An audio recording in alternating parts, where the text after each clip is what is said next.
I'm Hewie Poplock. This is Time and Travel. Well, not quite, but we're going to talk about time in a different sense. We're going to talk about it measuring broadband speed, which isn't really time. The FCC Measuring Broadband America program is what we're going to be talking about. The FCC Measuring Broadband America program's mobile measurement effort is a collaborative crowdsourcing initiative to gather anonymous data from the smartphones of thousands of volunteers in order to assess the broadband performance nationwide. The data collected is used to provide consumers and policymakers with a perspective on mobile broadband service performance across the nation. Information is made freely available to all, of course subject to various protections to guard the privacy of participants.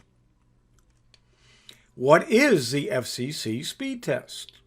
Well, it's an application and is part of a campaign to provide the consumers with free, open, and transparent information on the status of mobile broadband performance across the U.S. The FCC Speed Test app collects data automatically to ensure data is statistically valid, providing a perspective on typical wireless information. Here are some terms that you need to at least be aware of. You don't have to commit them to memory, and if this is a little bit above your level of information knowledge, you don't need to worry about it. It just gives you a general idea of some of the terms that are in the test. The download speed is the incoming throughput in megabits per second, utilizing 3 concurrent transmission control protocol, or TCP, connections.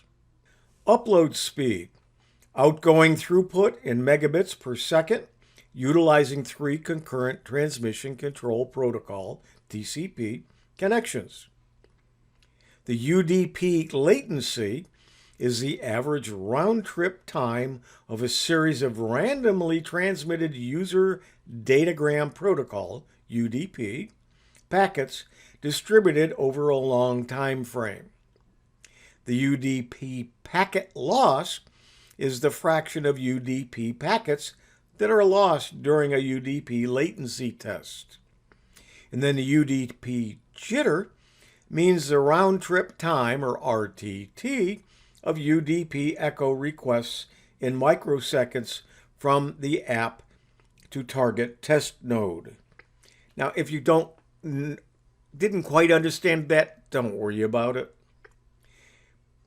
Now, if you want to use the FCC tests, you can get them from the Google Play Store, or if you have an iPhone, you can get it from the Apple apps. And you want the FCC Speed Test. Now, I did it. I've installed it on my iPhone and my Android phone. So I want to just show you what the test looks like. This is on the iPhone Wi-Fi here in my home. The download speed was 150. The upload speed was 152. The latency was 18 milliseconds. There was a jitter of about 1.4 milliseconds, but the packet loss was 95%, quite a bit.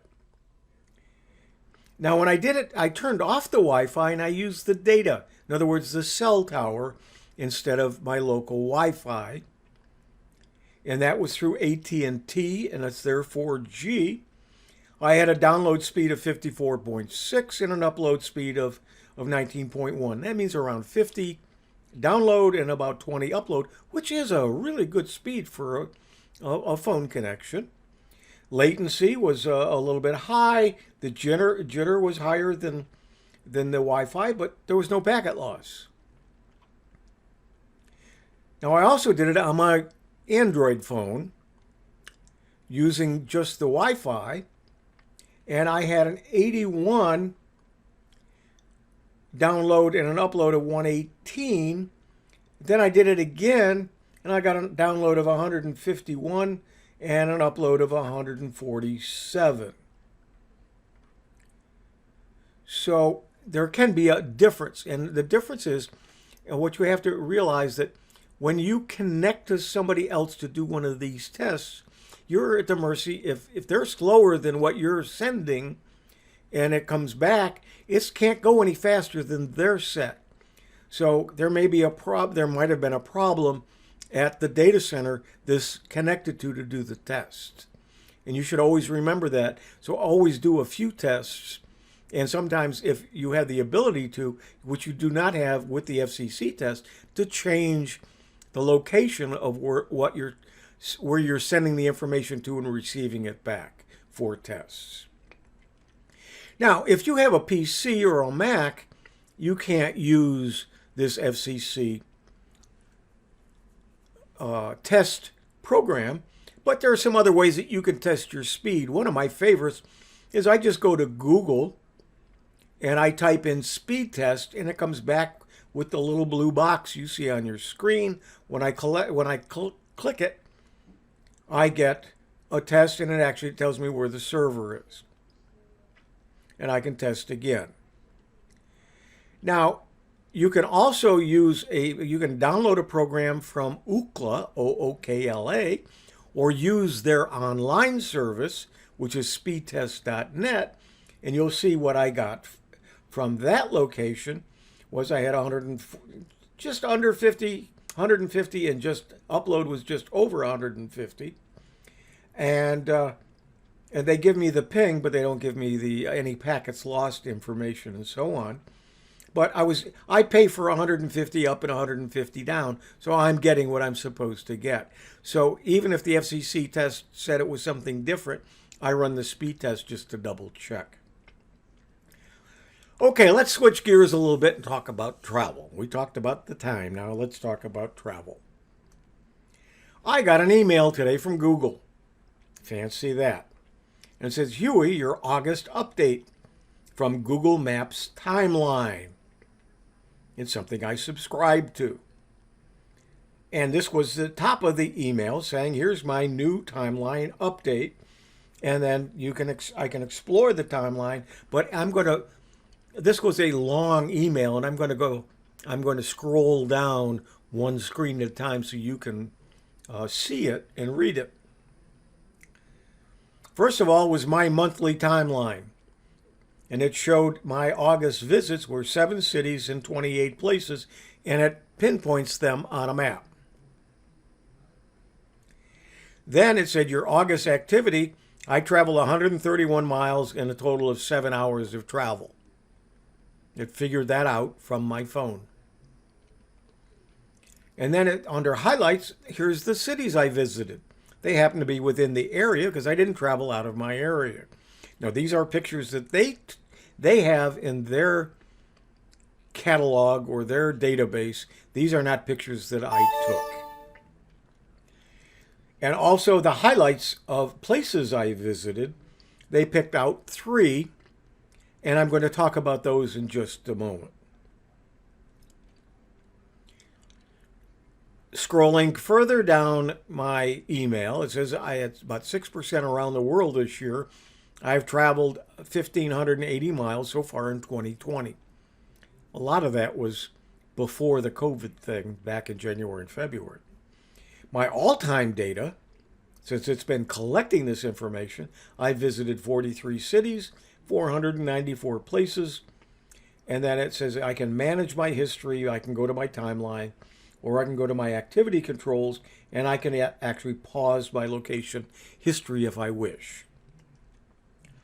Now let's look at what the timeline looks like. You have a timeline by year, month, and day. It can be a period, it can be any one of those. You can pinpoint it to a certain day, a month, or a full year, and it'll show you all the places you went to that year. And you can see in this year, in all of the time, and I think mine goes back to 2017, so it's about 3 years of data here. Now, I took August 2020, and it pinpointed I haven't been out of my home area, and you can see that. Now, what else does it tell me? Well, it actually, I can go to any particular day, and here is July 17th of this year, and you can see how I traveled that day. I might have gone home, started from home, gone somewhere, gone back home, and then gone back out again. And it keeps track of all of that as well. And then it also shows different places that I've been. I was at the Walmart Supercenter.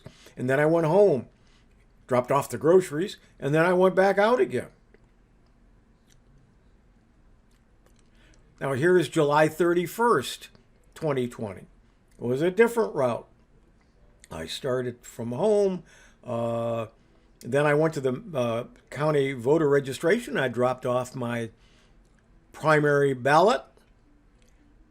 And then I went to Sam's Club. And you can see the route that I took. And then if you continue down the timeline, you would see how I ended up where it says the Asia restaurant. Then I doubled back and went home with the food that I got. And I'm going to talk a little bit about that Asia restaurant right now. Remember, there was a picture of an Asia restaurant there? There is a restaurant called Asia Restaurant. I didn't go there. I went to a Chinese takeout in a little strip center right behind it. So it knew I was in that area. I was in the same parking lot, but it pinpointed me in the wrong place. But it was pretty close. Here's a close-up of that where it shows that I went to the Manatee County voter registration. It also says that I went to the Skyway Food Market. I said, what the heck is the Skyway Food Market? And when I looked down and I pinpointed it on the map, I realized that food market is a mini mart that's in a little strip center where my insurance agent was located. And I went there to get some information on one of my insurance policies. So I was in the same building, but I wasn't in the food mart because I was trying to figure out where that came from. And there's where it shows it. And you can see that square where the Skyway Food Mart is the same building that my insurance agent is in. Here is all of the year 2017, and you can see that I traveled to Orlando, and it shows where I was in Orlando, and I can pinpoint down to the point where it shows that I was at the convention center. And I also was at the Sun City Center because I did in that year I did a presentation. I don't know if that's the date that I did the presentation. I might have been there for another reason, but I've been to Sun City Center a few times. So now, how do you manage your location history? Location history is a Google account level setting that saves where you go with every mobile device. Where you're signed into your Google account, you have turned on location history, and the device has location reporting turned on. When you turn on location history, you may see a number of benefits across the Google products and services, including personalized maps, recommendations based on places you visited, help finding your phone, real-time traffic updates about your commute, and some more useful ads. Now, this was written by Google, you could tell. Because one of the bad things about it is it shows every place you go. You may not want anybody else to ever see that. But you can manage, again, your location history. It's turned off by default for your Google account and can be only turned on if you opt in. You can pause local location history at any time in your Google account's activity controls. You control what's saved in your location history. You can view the places where you've been in Google Maps timeline, and you can edit or delete information through timeline as well. And important, some of these steps work only on Android 8.0 and up. So if you have an older version of Android, you may not be able to delete some of this information. And learn how to check your Android version.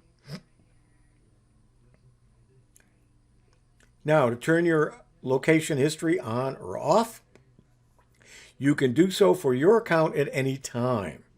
If you use a work or school account, your administrator needs to make this setting available to you. If they do, you'll be able to use location history as any other user. You go to the location history section in your Google account. You choose whether your account or your device can report location history to Google. Your account and all devices at the top turn on location history on. You can turn it on or you can turn it off. And only a certain device under this device or devices on this account, then you can turn that device on or off. So you can have one device with it on and another one with it off. When location history is turned on, Google only receives location history for each device where you're signed in and have location reporting turned on. You can change the location reporting setting for each device where you're signed in and limit which device provides location data to be included in location history. If you want to change your location history settings, you can choose to report your location only from some of your devices, but not others. Report your location from all of your devices. Turn off location history for your Google account. Your location won't be reported from any of your devices, and you will not have new location history recorded to your account. And your settings for other location services on your device, like Google Location Services and Find My Device, are not changed. When it's turned off, when the location history is turned off, new location information is no longer saved to your location history. Previous activity is not deleted from your location history, but you can manually delete it. Your settings for other location services on your device, like Google Location Services and Find My Device, are not changed. And some location data may continue to be saved in other settings, like web and app activity, as part of your use of other services like search and maps, even after you turn off location history. You can manage and delete your location history information with Google Maps Timeline. You can choose to delete all of your history or only parts of it. Important, when you delete location history information from your timeline, you won't be able to see it ever again. Now, on the Apple iOS and Apple iPhone location history, Apple provides less location history data and less detail. However, you can see some history. And here's how to find your information.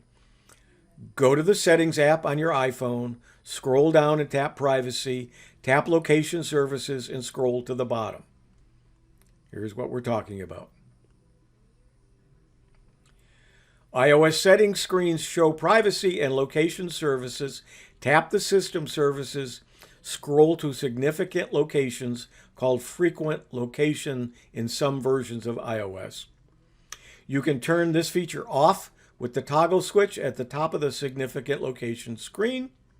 You'll find your location history at the bottom with location names and dates. And this is what the screens look like for that.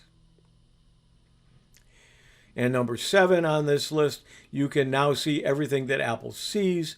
Apple stores a limited number of locations and doesn't provide precise travel tracks and timelines like Google does. It provides a location, a date, and an approximate position circle on a non-interactive, you can't pinch to zoom it, map. One final note, like much technology today, location history can be harmful or helpful depending upon who uses it and how, whether you understand and control it, and whether you opt in to what you want to have tracked or opt out of what you don't want. Learning about location history on your device and how to view and control it is the first step. I'm Hewie Poplock.